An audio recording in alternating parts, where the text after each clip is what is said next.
ಸಂಪುಟ ವಿಸ್ತರಣೆ ಫೈನಲ್. ಹೊಸ ಮುಖಗಳಿಗೆ ಮಣೆ ಹಾಕಲಾಗುತ್ತೆ. ಡಿಕೆ ಸಂಪುಟದಲ್ಲಿ ಇವರಿಗೆ ಲಕ್ ನೋಡಿ. ಡೆಲ್ಲಿಯಲ್ಲೇ ಬೀಡು ಬಿಟ್ಟಿದ್ದಾರೆ ಡಿಕೆ ಶಿವಕುಮಾರ್ ಅವರು, ಸಿದ್ದರಾಮಯ್ಯ ಅವರು, ಅದರ ಜೊತೆಗೆ ಬಿಕೆ ಹರಿಪ್ರಸಾದ್ ಅವರು.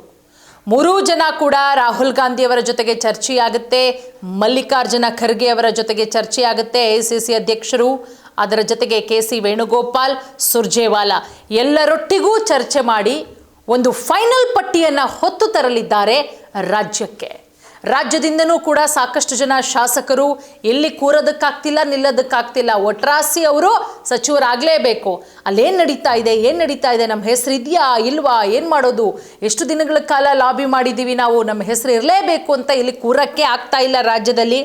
ಅವರೇನು ಮಾಡ್ತಾ ಇದ್ದಾರೆ, ಫ್ಲೈಟ್ ಹತ್ತುತ್ತಿದ್ದಾರೆ, ಅವರು ಡೆಲ್ಲಿಗೆ ಹೋಗ್ತಾ ಇದ್ದಾರೆ ತಂಡ ಆಗಿ.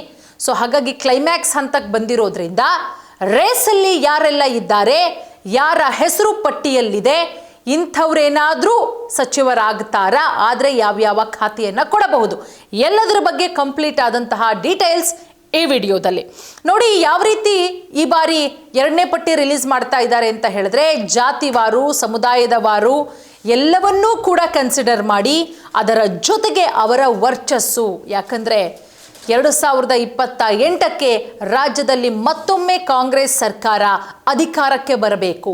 ಆ ನಿಟ್ಟಿನಲ್ಲಿ ಡಿಕೆ ಶಿವಕುಮಾರ್ ಅವರು ಸಾಕಷ್ಟು ಸ್ಟ್ರಾಟರ್ಜಿಗಳನ್ನು ಮಾಡಿ ಪಟ್ಟಿಯನ್ನು ಫೈನಲ್ ಮಾಡಿರೋದು. ಹಾಗಾದರೆ ಹೊಸ ಮುಖಗಳು ಯಾರೆಲ್ಲ ಇದ್ದಾರೆ, ಹಳಬರು ಯಾರೆಲ್ಲ ಇದ್ದಾರೆ, ಮಹಿಳಾ ಕೋಟಾದ ಅಡಿಯಲ್ಲಿ ಮಹಿಳೆಯರು ಯಾರೆಲ್ಲ ಇದ್ದಾರೆ, ಒಂದೇ ಸ್ಥಾನನ ಮಹಿಳೆಯರಿಗೆ, ಇಬ್ಬರಿಗೇನಾದರೂ ಕೊಡಲಾಗುತ್ತಾ ಸಚಿವ ಸ್ಥಾನ, ಎಲ್ಲದರ ಬಗ್ಗೆ ಕಂಪ್ಲೀಟ್ ಆದಂಥ ಮಾಹಿತಿ ನೋಡಿ. ರೇಸಲ್ಲಿ ಯಾರಿದ್ದಾರೆ, ಇವರಿಗೆ ಖಂಡಿತವಾಗ್ಲೂ ಕೂಡ ಲಕ್ಕಿದೆ. ಮೊದಲಿಗೆ PM ನರೇಂದ್ರ ಸ್ವಾಮಿಯವರು ಕೂಡ ಈಗ ರೇಸಲ್ಲಿರುವಂಥವರು. ಯಾಕಂದರೆ ಬಹಳ ಕಳೆದ ಬಾರಿ 2023ರಲ್ಲಿ ಎಷ್ಟರ ಮಟ್ಟಿಗೆ ಮ್ಯಾಜಿಕ್ ಮಾಡ್ತು ಮಂಡ್ಯ ಭಾಗದಲ್ಲಿ ಕಾಂಗ್ರೆಸ್ ಅನ್ನೋದು ಗೊತ್ತು. ಹಾಗಾಗಿ ನರೇಂದ್ರ ಸ್ವಾಮಿಯವರಿಗೆ ಮಿನಿಸ್ಟ್ರು ಪಟ್ಟ ಫಿಕ್ಸ್ ಅಂತ ಹೇಳಲಾಗ್ತಾ ಇದೆ. ಡಿಕೆ ಶಿವಕುಮಾರ್ ಅವರ ಲೀಸ್ಟಲ್ಲಿ PM ನರೇಂದ್ರ ಸ್ವಾಮಿ ಅವರ ಹೆಸರು ಕೂಡ ಇದೆ. ಅದರ ಜೊತೆಗೆ ರಾಘವೇಂದ್ರ ಹಿಟ್ನಾಳ್ ಇವರ ಹೆಸರು ಕೂಡ ಕೇಳಿಬರ್ತಾ ಇದೆ. ಮಾಗಡಿ ಶಾಸಕರಾದಂತಹ ಬಾಲಕೃಷ್ಣ ಎಷ್ಟರ ಮಟ್ಟಿಗೆ ಇತ್ತೀಚೆಗೆ ಆಕ್ಟಿವ್ ಆಗಿದ್ದಾರೆ, ಆಕ್ಟಿವ್ ಆಗಿರೋದು ಒಂದೇ ವಿಚಾರ, ಬಿಡದಿ ಟೌನ್ಶಿಪ್ ವಿಚಾರ. ಅದು ನಿನ್ನೆ ಏನೆಲ್ಲ ಆಯಿತು ಅನ್ನೋದು ಗೊತ್ತು. 2 ತಿಂಗಳುಗಳ ಕಾಲ ತಾತ್ಕಾಲಿಕವಾಗಿ ಅದನ್ನು ಸ್ಟಾಪ್ ಮಾಡಲಾಗಿದೆ.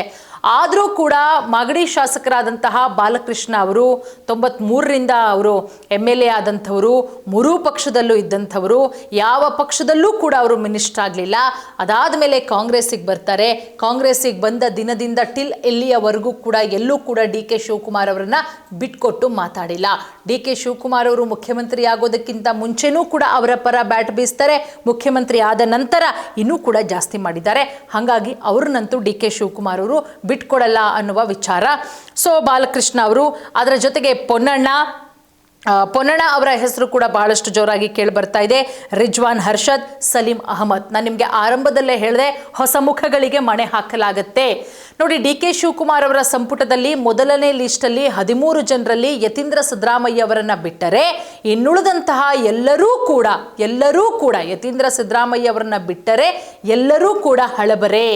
ಅವರೆಲ್ಲರೂ ಕೂಡ ಸಚಿವರಾಗಿದ್ದಂಥವರೇ. ಅವರನ್ನೇ ರಿಪೀಟ್ ಮಾಡಲಾಗಿದೆ, ಖಾತೆಯಷ್ಟೇ ಚೇಂಜ್ ಮಾಡಲಾಗಿದೆ.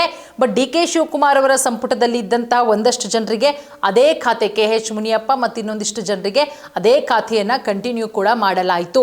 ಬಟ್ ಎರಡನೇ ಲಿಸ್ಟ್ ಆ ರೀತಿ ಇರಲ್ಲ. ಡಿಕೆ ಶಿವಕುಮಾರ್ ಅವರು ಸಾಕಷ್ಟು ಸ್ಟ್ರಾಟರ್ಜಿಗಳನ್ನು ಪ್ಲೇ ಮಾಡಿ ರೆಡಿ ಮಾಡಿರುವಂತಹ ಲಿಸ್ಟ್ ಇದು. ಇಲ್ಲಿ ಹೊಸ ಮುಖಗಳಿಗೆ ಒಂದೂ ಬಾರಿಯೂ ಮಿನಿಸ್ಟರ್ ಆಗದೆ ಇದ್ದಂಥವರಿಗೆ ಮಣೆ ಹಾಕಲಾಗಿದೆ.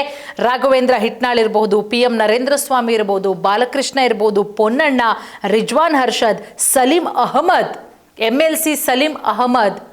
ಅಲ್ಲಿಗೆ ರಿಜ್ವಾನ್ ಹರ್ಷದ್ದು, ಸಲೀಂ ಅಹಮದ್ ಅವರಿಗೆ ಕೊಡೋದ್ರಿಂದ ಮುಸ್ಲಿಂ ಕೋಟಾದ ಅಡಿಯಲ್ಲಿ ಜಮೀರ್ ಅಹಮದ್ ಖಾನ್ ಅವರಿಗೆ ಖಂಡಿತವಾಗ್ಲೂ ಕೂಡ ಮಿನಿಸ್ಟ್ರು ಪಟ್ಟ ಸಿಗಲ್ಲ. ಅವರೇನೇ ಲಾಬಿ ಮಾಡಲಿ, ಅದೇನೇ ಮಾಡಿದ್ರೂ ಕೂಡ ಅದು ಸಾಧ್ಯ ಇಲ್ಲ. ಮತ್ತು ಶರತ್ ಬಚ್ಚೇಗೌಡ, M ಕೃಷ್ಣಪ್ಪ, SN ಸುಬ್ಬಾರೆಡ್ಡಿ, ಲಕ್ಷ್ಮಣ್ ಸವದಿ, ಬಸವಂತಪ್ಪ, ಅಪ್ಪಾಜಿ ನಾಡಗೌಡ, ಮಧು ಬಂಗಾರಪ್ಪ. ನೋಡಿ, ನಾನು ಆಗಲೇ ಹೇಳಿದೆ, ಎಲ್ಲವೂ ಕೂಡ ಹೊಸ ಮುಖಗಳು, ಆದರೆ ಹಳಬರು ಒಂದು 3-4 ಜನ ರಿಪೀಟ್ ಆಗ್ತಾರೆ ಅಂತ ಹೇಳಿ. ಅದರಲ್ಲಿ ಮಧು ಬಂಗಾರಪ್ಪ ಅವರಿದ್ದಾರೆ, ಅದರ ಜೊತೆಗೆ ಲಕ್ಷ್ಮೀ ಹೆಬ್ಬಾಳ್ಕರ್ ಅವರು, ಇನ್ನೊಂದಿಬ್ಬರು ಸೇರ್ಕೋಬಹುದು. ಅಂದರೆ ಸಿದ್ದರಾಮಯ್ಯವರ ಸಂಪುಟದಲ್ಲಿ ಮಿನಿಸ್ಟರ್ ಆಗಿದ್ದಂಥವರು ಯಶವಂತ ರಾಯಗೌಡ, ಅಶೋಕ್ ಪಟ್ಟಣ್, KM ಶಿವಲಿಂಗೇಗೌಡರು ಅರಸೀಕೆರೆಯ ಶಾಸಕರು. ಹಾಸನದಲ್ಲಿ ಕಾಂಗ್ರೆಸ್ ಅರಳಿರೋದು ಒಂದೇ ಒಂದು, ಅದರಲ್ಲಿ ಅರಸೀಕೆರೆ. JDS ಬಹಳ ಸ್ಟ್ರಾಂಗ್ ಆಗಿದ್ದಂತಹ ಟೈಮಲ್ಲೇ ಅವರು ಕಾಂಗ್ರೆಸ್ಗೆ ಹೋಗ್ತಾರೆ. 23ರಲ್ಲೇ ಅವರು ಮಿನಿಸ್ಟರ್ ಆಗಬೇಕಾಗಿತ್ತು, ಬಟ್ ಆಗಲಿಲ್ಲ. ಬಟ್ KM ಶಿವಲಿಂಗೇಗೌಡರು ಈ ಬಾರಿ ಮಿನಿಸ್ಟರ್ ಆಗ್ತಾರೆ. ಲಕ್ಷ್ಮೀ ಹೆಬ್ಬಾಳ್ಕರ್ ಅವರು ಮತ್ತೊಂದು ಹೆಸರು ಕೇಳಿ ಬರ್ತಾ ಇದೆ, ನಯನಾ ಮೋಟಮ್ಮ ಅವರು ಮೊದಲನೇ ಬಾರಿಗೆ ಗೆದ್ದಿದ್ರು ಕೂಡ ಅವರಿಗೂ ಕೂಡ ಮಣೆ ಹಾಕಲಾಗುತ್ತೆ. ಅಪ್ಪಾಜಿ ನಾಡಗೌಡ, ಮಧು ಬಂಗಾರಪ್ಪ, ಸಂತೋಷ್ ಲಾಡ್ ಅವರ ಹೆಸರು ಕೂಡ ಕೇಳಿ ಬರ್ತಾ ಇದೆ. ಸೊ ಹಾಗಾಗಿ ಇವರೆಲ್ಲರೂ ಕೂಡ ರೇಸಲ್ಲಿದ್ದಾರೆ, DK ಶಿವಕುಮಾರ್ ಅವರ ಲೀಸ್ಟಲ್ಲಿದ್ದಾರೆ. ಸೊ ಅಲ್ಲಿ ಹೈಕಮಾಂಡಲ್ಲಿ ಇನ್ನೇನೆಲ್ಲ ಹೈಡ್ರಾಮಗಳಾಗಿ ಏನಾದರೂ ಚೇಂಜಸ್ ಆದರೂ ಕೂಡ ಆಗಬಹುದು. ಬಟ್ ಇವರ ಹೆಸರಂತೂ ಕನ್ಫರ್ಮ್ ಅಂತ ಹೇಳಲಾಗ್ತಾ ಇದೆ. ಏನಾಗುತ್ತೆ ಅನ್ನೋದನ್ನು ಕಾದು ನೋಡಬೇಕು.